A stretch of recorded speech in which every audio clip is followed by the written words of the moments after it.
नारायण। आज से पितृपक्ष शुरू हो रहा है और आज चंद्र ग्रहण भी है। नया महीना शुरू हो गया, अश्विन का महीना शुरू हो गया है। भाद्रपद का माह कल खत्म हो गया, कल पूर्णिमा था। पूर्णिमा इस पूर्णिमा, ठीक है जी। कल वो महीना समाप्त हुआ, अब शुरू हो गया अश्विन पक्ष। आज चंद्र ग्रहण है। चंद्र ग्रहण के बारे में बहुत सारी भ्रांतियां, बहुत सारे उल्टे सीधे वहम।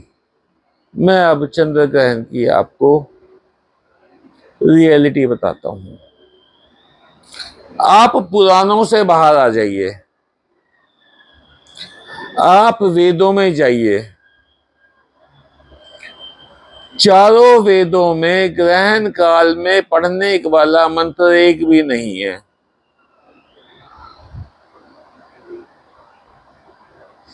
हर अवसर के लिए मंत्र है। टीबी की बीमारी हो जाए तो उसके लिए मंत्र है, मिर्गी आ जाए उसके लिए मंत्र है।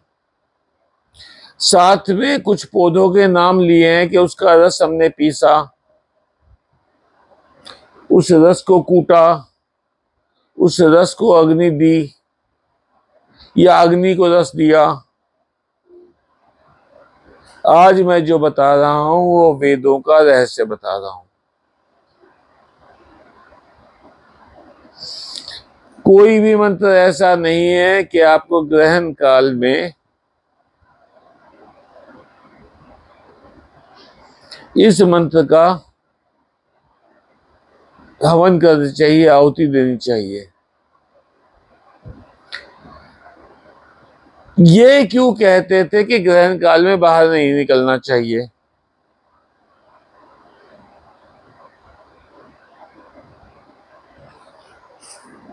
वजह क्या होती थी? सूर्य ग्रहण में सूर्य की रोशनी मध्यम पड़ जाती थी, कम हो जाती थी। ग्रहण देखने के चक्कर में सब लोग सूरज की तरफ देखते थे। उस वक्त सूरज से निकलने वाली अल्ट्रावायलेट लाइटें बहुत ज्यादा, अल्ट्रावायलेट रेज बहुत ज्यादा होती हैं। आपके अंधे होने का, आपको स्किन कैंसर होने का खतरा बहुत ज्यादा बढ़ जाता है। गर्भवती महिलाओं को बाहर नहीं जाना चाहिए। अल्ट्रावायलेट रेज से उनके अंदर पनपते हुए बच्चे में कोई म्यूटेशन ना हो जाए।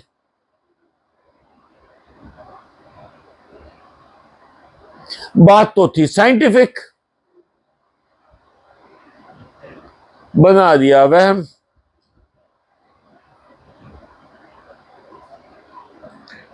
अध्यात्म वाले क्या कहते हैं? तंत्र मंत्र यंत्र वाले क्या कहते हैं? वो कहते हैं ये बड़ी बहुत ही शानदार टाइम है। इस वक्त किए हुए जप का करोड़ों गुना फल मिलता है। आपने एक बार जप किया, आपको करोड़ों गुना फल मिलेगा। क्यों? लोग बाहर निकल नहीं रहे। किसी मंदिर में आप जा नहीं सकते, सब मंदिरों के ताले बंद हैं। कुछ खा आप नहीं सकते, कुछ पी आप नहीं सकते।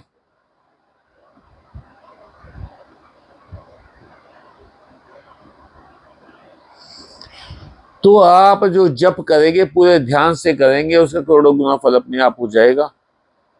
अगर एक बार भी कनेक्शन हो गया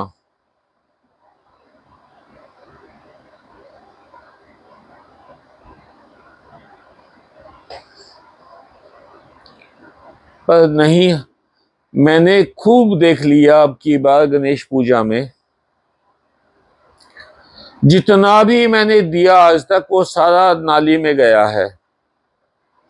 कोई काम नहीं आया, कुछ भी।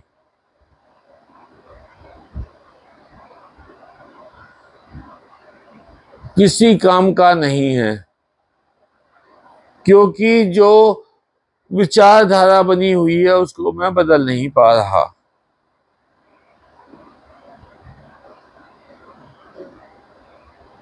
हम लोग प्रसाद में भाग्य ढूंढ रहे हैं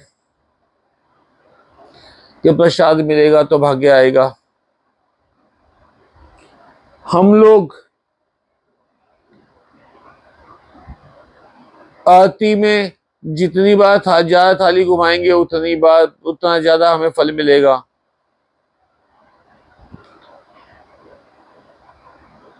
मैं नाम तो नहीं लेता, हमारे पड़ोस में से एक बंदा है, वो गणेश जी के पांव ही ना छोड़े।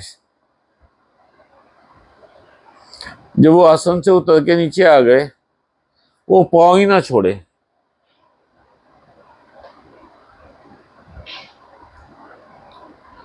उस बंदे ने उसका, वो तो है बहुत ज्यादा अमीर, जब इस कॉलोनी में हैं तो अमीर तो होंगे ही। उसके बगल वाली दुकान वाले के साथ झगड़ा हो गया। वो बहुत पुअर है बेचारा दुकानदार। उसके ऊपर, उस बेचारे के ऊपर बहुत सारे केस ठोके, बहुत दिन तक दिल्ली हॉस्पिटल में एडमिट रहा कि केस स्ट्रॉन्ग हो जाए, जबकि उसको कुछ नहीं हुआ था। ठीक,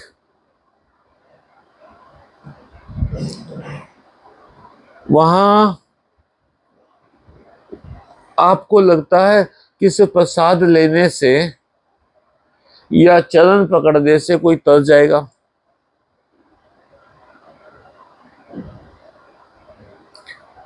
मेरे साथ आप नंदीशाला चलिए, वहां सारी गौएं बंद कर रखी होती हैं एक जगह, बछड़े एक जगह बंद कर रखे हैं। गौशाला में भी होता होगा। दूध निकालने के बाद वो सारे बछड़ों को खोल देते हैं, बाड़ा खोल देते हैं, सारे बछड़े भाग भाग के अपनी माँ को पकड़ लेते हैं, सीधे अपनी माँ के पास पहुंचते हैं। कोई भी बछड़ा गलत गाय के पास नहीं जाता। ऐसे ही तुम्हारे कर्म तुम्हें वहां पे भगवान के दरबार में पकड़ेंगे।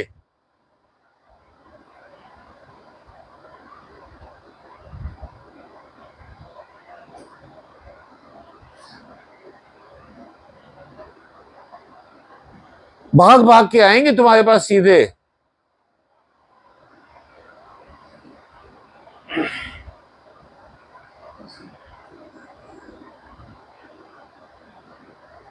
चंद्र ग्रहण पे हम जप करेंगे आज, खूब जप कीजिए, अच्छी बात है। 4 घंटे मिले हैं, करोड़ों गुना फल नहीं, खरबों गुना फल मिल जाएगा अगर एक क्षण के लिए भी आपका कनेक्शन हो गया।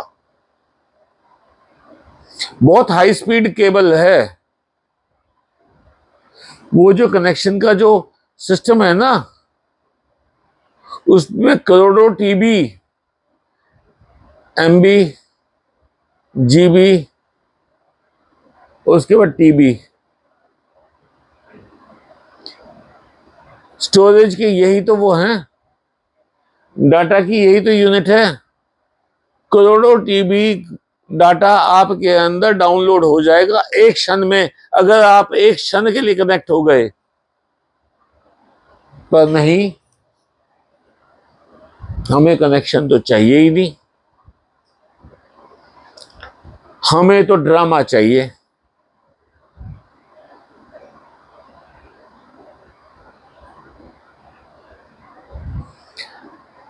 मेरे किसी भी प्रश्न का कोई जवाब नहीं दे पाया।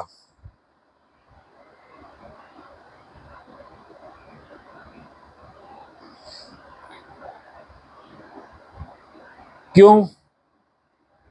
क्योंकि मूर्ति में आस्था है, उनसे मिली विचारधारा में कोई आस्था नहीं है। मेरी पहली पुस्तक का नाम है गणेश दर्शन।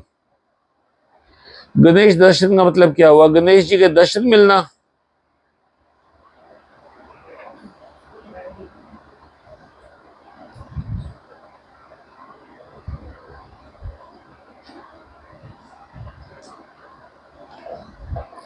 गणेश जी के दर्शन मिलना उसका पुस्तक का नाम है? नहीं, गणेश जी की विचारधारा,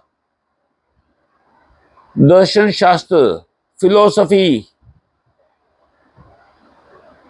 तुम्हें उनके फिलोसफी पे चलना है।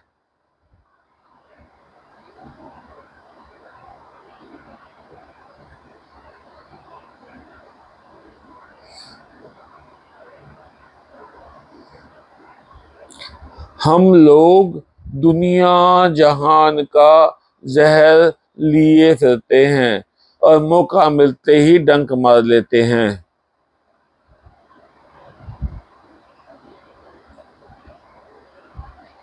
फिर हमसे उम्मीद करते हैं कि सांप की तरह उन्हें मारा नहीं जाएगा, उनकी आंखें नहीं फोड़ी जाएंगी। एक हाँ भाई, हो गया। कहाँ थे हम?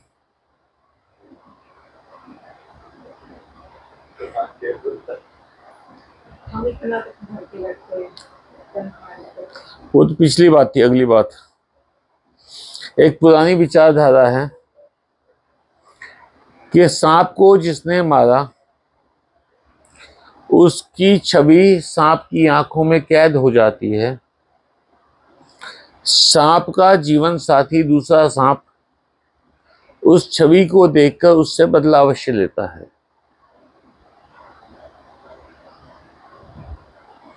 तो सांप की आंखें फोड़ देते हैं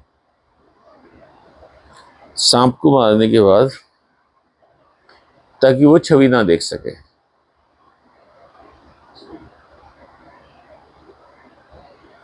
मुझे एक बात बताओ, तुमने कभी किसी को सांप मारते हुए देखा है? सांप मारने के बाद क्या करते हैं? उसको दफना देते हैं, उस पर दूध डालते हैं, चावल डालते हैं, फूल डालते हैं।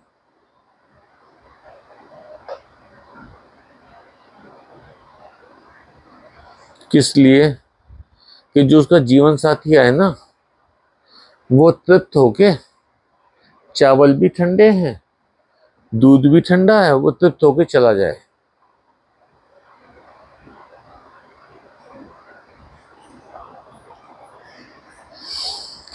तो तुम लोग जो जहर भर के बैठे हो, जो इतना क्रोध भर के बैठे हो, इतनी शिकायतें भर के बैठे हो, इतना ग्रजिस भर के बैठे हो,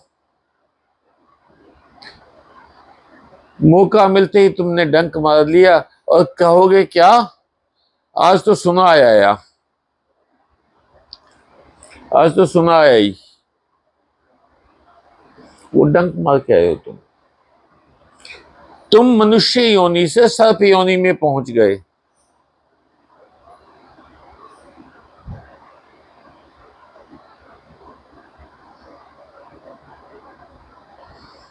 फिर एक बात समझ लें, सर्प बने हो तो सर्प की तरह बेदर्दी से मारे जाओगे, आंखें भी फोड़ दी जाएंगी।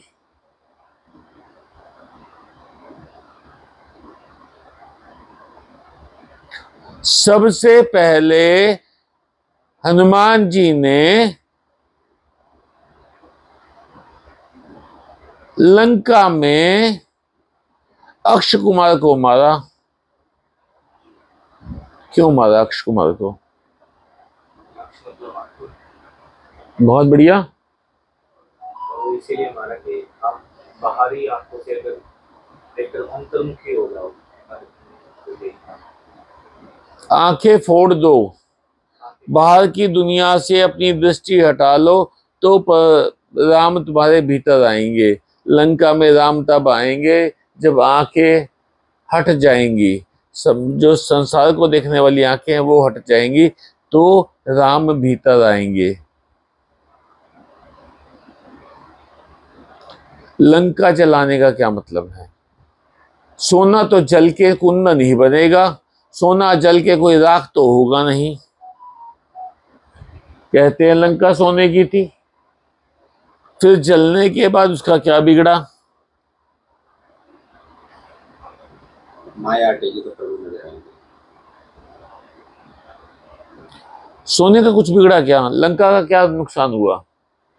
जो पर्दे लगे होंगे, जो लकड़ी के कपाट लगे होंगे, रावण पे यस, वो हरियाणवी में कहते हैं उसको आंख हो गई कि भैया एक दास आकर इतना सत्यानाश कर गया, स्वामी आएंगे तो क्या होगा?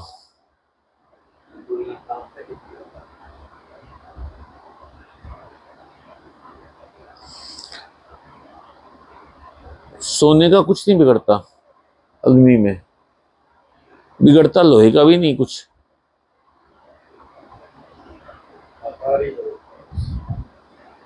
आकार भी भाई साहब जो तपाया जाए ना बहुत टाइम तक,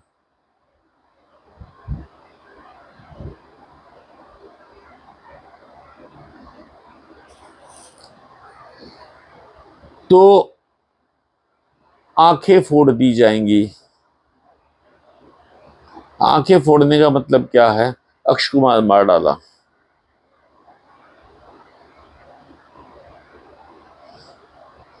सवा लाख जप का ही विधान क्यों है? एक मंत्र भी से सही तरीके से, सही फ्रीक्वेंसी में, सही फ्रीक्वेंसी और वेवलेंथ में आपने बोल दिया, आपने गा लिया,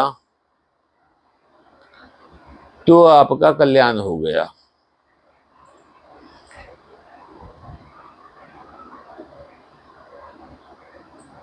किसी वहम में पड़ने की जरूरत नहीं है।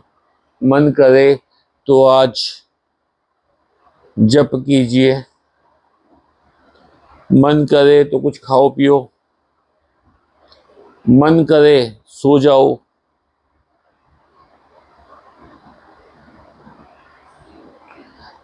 हमें जप करने के लिए स्पेशल मौके ही क्यों चाहिए?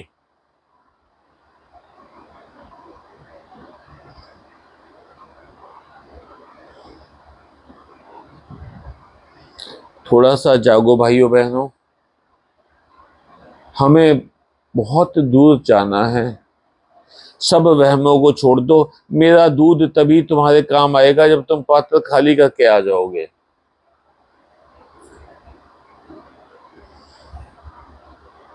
मेरे हाथ से दिए किसी प्रसाद में कोई शक्ति नहीं है।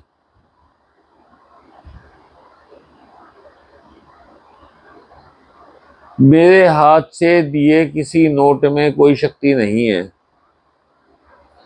मेरे हाथ से दी किसी वस्तु में भाग्य नहीं है।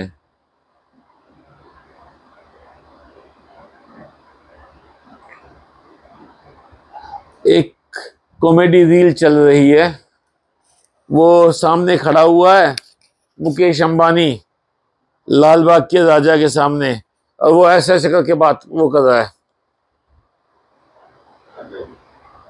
रील दिखाता हूं तुम्हें। इस तरह ऐसे करके वो कर रहा है, रील है, दिखाऊंगा। तो उसमें एक लड़की कहती है, साला हमारा तो तरीका ही गलत था हाथ जोड़ने का।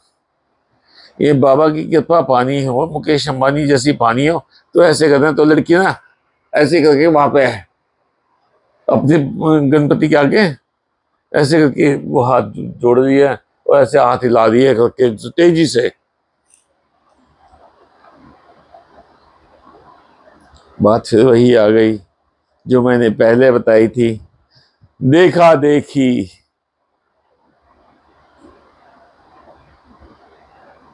मुकेश अंबानी को कितनी गाली दे लो, अडानी को कितनी गाली दे लो, टाटा बिरला को कितनी गाली दे लो, किसी को कितनी ही गालियां दे लो, पर एक बात समझ के चलो, उनके पूर्व जन्म के कर्म देखो, कितने शानदार कर्म किए होंगे कि जो इतना धन उन्हें मिला। किसी भी पॉलिटिकल लीडर को देखो जो इतनी बड़ी बड़ी गद्दियों पे बैठे हैं, कितने कर्म किए होंगे कि इस जन्म में राजयोग मिला। कर्म संभाल लो, कुछ नहीं रखा किसी भी चीज में।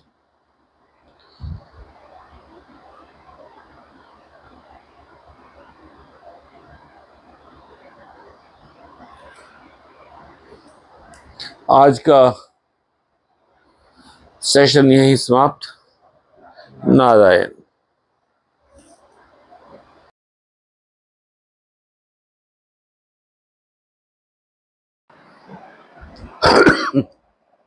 नारायण। मेघनाथ जब पैदा होने वाला था तो रावण को एग्जैक्ट घड़ी पता थी कि मेघनाथ किस वक्त पैदा हुआ। तो उसने देखा कि शनि जो बैठे हुए हैं वो 10वें घर में बैठे हुए हैं और वो 9वें घर में आ गए तो अकाल मृत्यु होगी मेघनाथ की। तो उन्होंने क्या किया, शनि महाराज को बांध के और 10वें घर में डाल दिया कि वो किसी भी हालात में 9वें घर में ना आ पाए। हाँ, वो घिसट घिसट के वहां पहुंच गए। तो उसी वक्त मेघनाथ का जन्म हो गया। तो गुस्से में रावण ने उनको अपने पांव के नीचे दबा के रखा। तो हनुमान जी ने उन्हें छुड़ाया।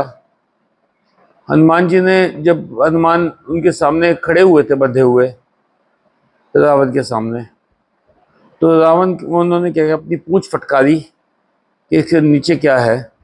तो वो पूंछ पकड़ के हनुमान जी की शनि महाराज बाहर आ गए। शनि महाराज ने बाहर आते ही वो बली हो गए। अक्षय कुमार तो मर ही गया था। उसके बाद मेघनाथ की मृत्यु हुई, कुंभकर्ण की मृत्यु हुई, रावण की मृत्यु हुई। तो वो जो लंका जली, वो सारा काम शनि महाराज का किया हुआ था।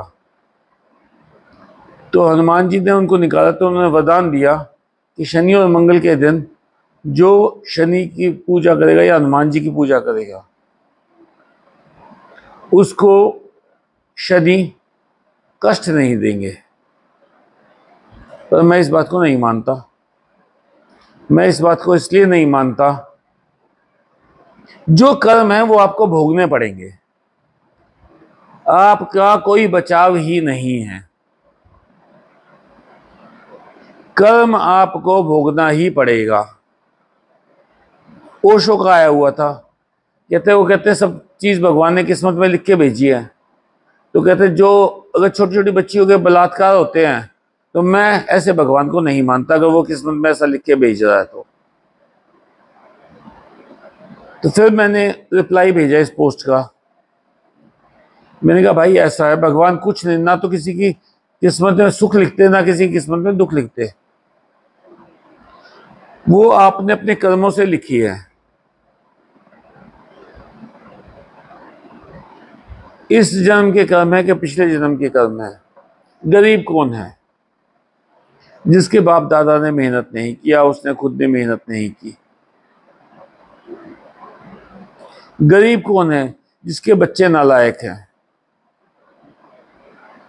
मेरे मित्र हैं, वो घूम घूम के कपड़ा बेचते थे, होलसेल में कपड़ा लेके आते थे और कपड़े की दुकान पे जा जाके और कपड़ा दे आते थे, ऑर्डर लिख लाते, कपड़ा भिजवा देते, ये काम करते थे।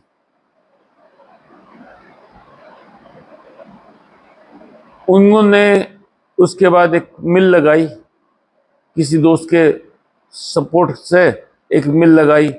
लक्ष्मी ने हाथ पकड़ लिया, पैसा होने लगा, बेटे इंजीनियर बन गए, बेटों ने और बड़ी मिल लगाई, उसके बाद और बड़ी मिल लगाई और बड़ी मिल लगाई। अब ये हालात है। उनके बेटे क्या कहते हैं, अगर 10-20 करोड़ रुपए का साल का आमदनी ना हो तो वो काम करना, उस काम में तो हाथ नहीं डालना चाहिए। पर इतना सब कमाने के बाद, इतना सब होने के बाद बंदे में अभी तक घमंड नहीं आया। माता पिता की सेवा भी की, पिता तो जा चुके, माता हैं अभी, सेवा भी खूब कर रहा है। वो जो हमारी भाभी हैं, जो हमारे दोस्त हैं, उनकी जो नानी थी, उनके बेटे नहीं थे, 2 बेटियां थी। तो उन्होंने क्या किया, अपने दोहते को गोद ले लिया, जो हमारे दोस्त हैं उनकी मौसी के लड़के को। वो फिल्दी रिच थे, फिल्दी रिच वर्ड आता ना, बेहिसाब अमीर, मेरे दोस्त के नाना नानी। उन्होंने क्या किया, सारा पैसा, सारी जायदाद, सब कुछ बेच बाच के सारा पैसा दोहते को दे दिया। दोहते के पास चले गए, सब कुछ पैसा देके उसको, यहाँ गांव के घर वगैरह बेच के वहां चले गए। वहां दोहते ने रखने से इनकार कर दिया। वो वापस आए तो अपना घर तो था नहीं, वो तो बेच चुके थे। तो भाई के घर रुके, उसी रात को दोस्त के दादाजी की डेथ हो गई। दोस्त के पापा अपनी सास को अपने घर ले आए, बोले माँ जी पहली रोटी आपको, दूसरी रोटी हमको। हमारे दोस्त की वाइफ ने इतनी ज्यादा सेवा की जो एग्जाम्पलरी है। वो दोस्त की नानी उठते बैठते एक आशीर्वाद देती, इतना धन हो जाए तेरे कि तू रख रख भूल जाए। वो हर सांस में आशीर्वाद देती थी। वही हुआ आज। ये कर्म है। पहले नानी की सेवा की, फिर माँ बाप की सेवा की, भाई के परिवार को भी सपोर्ट कर रहे हैं। तो ये जो सारी बात है ना मेरी बहन, मेरे भाई, ये सारे कर्मों का खेल है। आजकल महिलाओं का क्या है, सास तो कांटे की तरह चुभती है। मैंने क्या कहा था, सत्संग के हैं 3 रंग, अध्यात्म के हैं 3 रंग, सेवा, सुमिरन और सत्संग। आप सेवा से अपने पाप कर्म काट सकते हो, लिक्विफाई कर सकते हो, डिलीट कर सकते हो, शैलो बना सकते हो, मैलो बना सकते हो। समझे मेरी बात? जिसने सेवा नहीं की, जब मम्मी की डेथ हुई तो मैं रो रहा था, तो हमारे एक बुजुर्ग रिलेटिव ने जप्पी पाई, कहते रोएंगे तो वो नरभाग जिन्होंने सेवा नहीं की हो। बेटा सेवा खूब की, तुम्हें रोने की जरूरत नहीं है। मैं जी माँ तो चली गई, कहते वो बात ठीक है, माँ जाने का दुख है, पर एक बात की सेटिस्फेक्शन रखना अपने अंदर कि तुमने सेवा की। आज मेरे पास किसी की कमी है। समझे मेरी बात?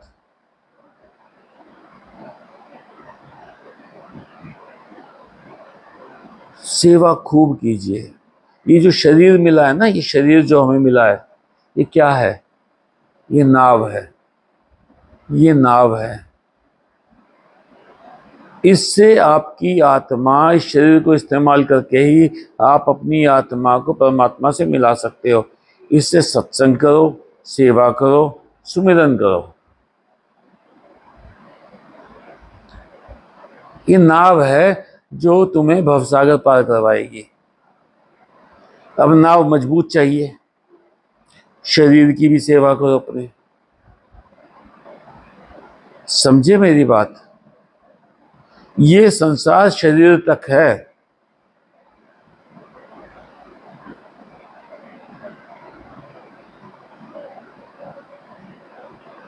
तो शरीर को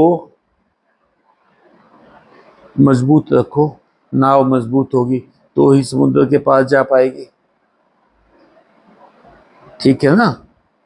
अब एक रोगी क्या जप करेगा, कष्ट में है, हाय राम उठा ले, हाय राम ठीक कर दे, सुमिरन तो नहीं कर सकता। सुमिरन कौन क्या होता है, जब आप आनंदित मन से राम राम कृष्ण कृष्ण नारायण शंभो गणेश हनुमान आनंदित मन से करे, वो सुमिरन है। विपदा में तो आपने आर्त स्वर में, आरती का मतलब क्या होता है, हम भगवान से मांगते हैं, हम दुखी हो रखे हैं।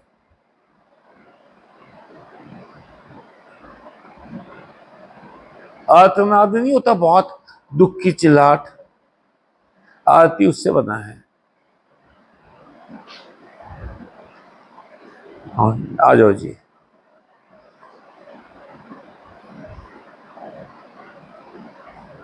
बस यार पाँव ना छुआ करो प्लीज, पाँव ना छुआ करो।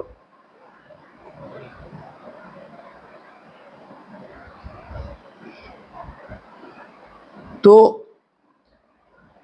आनंदित मन से जो सुमिरन किया वो काउंट होता है। मन में दुख हो ना तो इसका मतलब आप कच्चे साधक हो, आपने अभी तक भगवान को सौंपना नहीं सीखा। एक साधक का फोन आया कि मुझे कोई प्रॉपर्टी लेनी है, मैं श्राद्धों में ले लूं क्या। मेरे पास समय नहीं था तब, मैं कहता मान लो। खैर वो साधक तो है, विवाहित है, अगर बच्चा हो जाए श्राद्धों में तो बाहर फेंकाओगे। लॉटरी निकल जाए 5-7 करोड़ की 10 करोड़ की, पैसा फेंकाओगे बाहर। श्राद्धों में नई चीज लेने का मना क्यों किया गया मुझे समझ में नहीं आता, कोई लॉजिक नहीं है कोई लॉजिक नहीं है।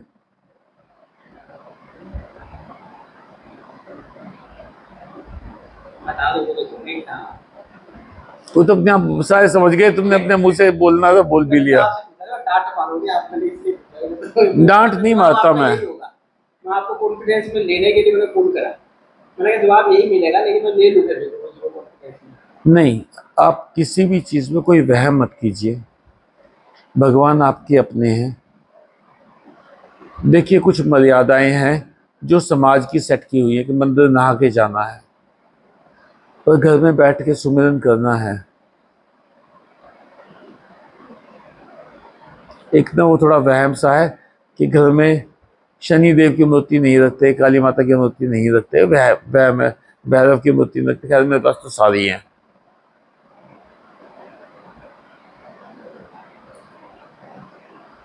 काली माता को काली क्यों कहा जाता है, 200 रुपये इनाम अभी। शायद काल रात्रि के रूप में आई थी, काल बनी थी जिसमें काली माता का नाम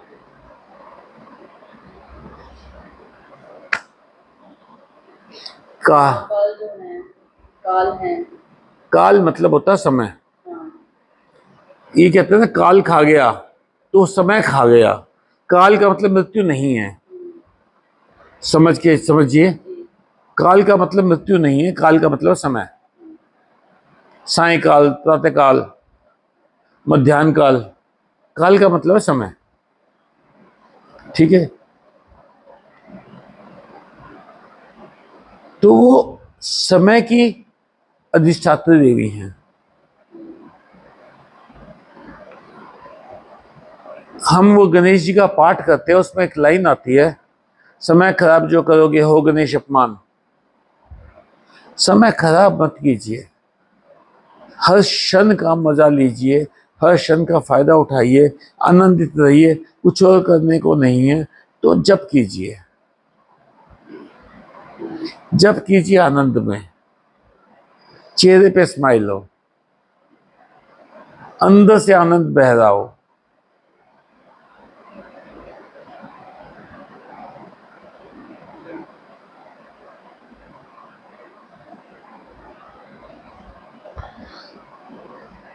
जिंदगी में 3 चीजें मोस्ट इंपॉर्टेंट हैं। एक, अपना शरीर। आप आ गए थे क्या जब मैंने बताया नाव वाला कंसेप्ट? नहीं आए थे। शरीर नाव है। भवसागर के पार ये शरीर से जो सेवा करोगे, जो सुमिरन करोगे, जो सत्संग करोगे, वही भवसागर के पार लेके जाएगा। ये नाव है, नाव मजबूत रखो। सबसे पहला काम, आपने नाव को मजबूत रखना है। ठीक है जी। दूसरा काम, हृदय में प्रभु हमेशा रखो। दिल में छिपा रखी है तस्वीर यार की, गर्दन झुकाई और नजारा कर लिया। एक शेर है, मैं तो मतलब मुझे बहुत सारी गाने और शेर सारे के सारे अध्यात्म से जुड़े लगते हैं।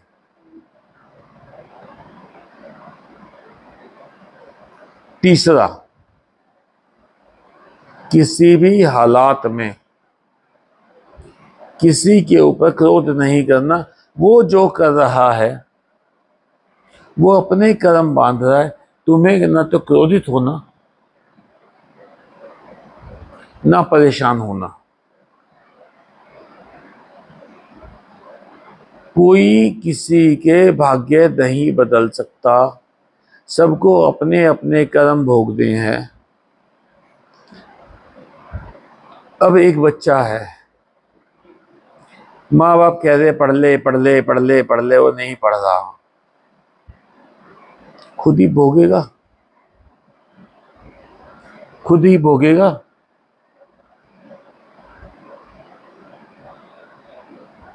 और जितने भी ये राजनीतिक लोग हैं, ये फ्यूजबल हो जाते हैं, एक दिन ये इररिलेवेंट हो जाते हैं। ठीक है, पर क्या कोई सन्यासी या संत इररिलेवेंट होता देखा तुमने? मैं 5 स्टार साधुओं की बात नहीं कर रहा हूं, हमारे साधुओं की। जो सच्चे संत है वो इररिलेवेंट कभी नहीं होते।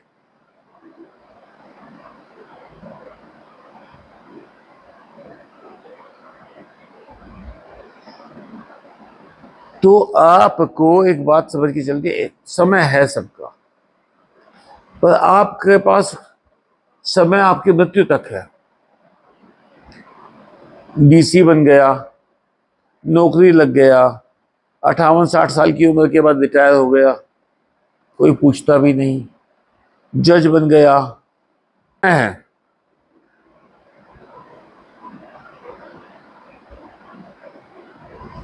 समय का लाभ उठाइए। भवसागर पार जाना है। एक साधिका कहती हैं कि हम तो गुरु जी के सहारे पार हो जाएंगे। मैं कई बार समझा चुका, कोई पार नहीं लगा सकता। मैं तो रास्ता बता सकता हूं, चलना आपको खुद पड़ेगा।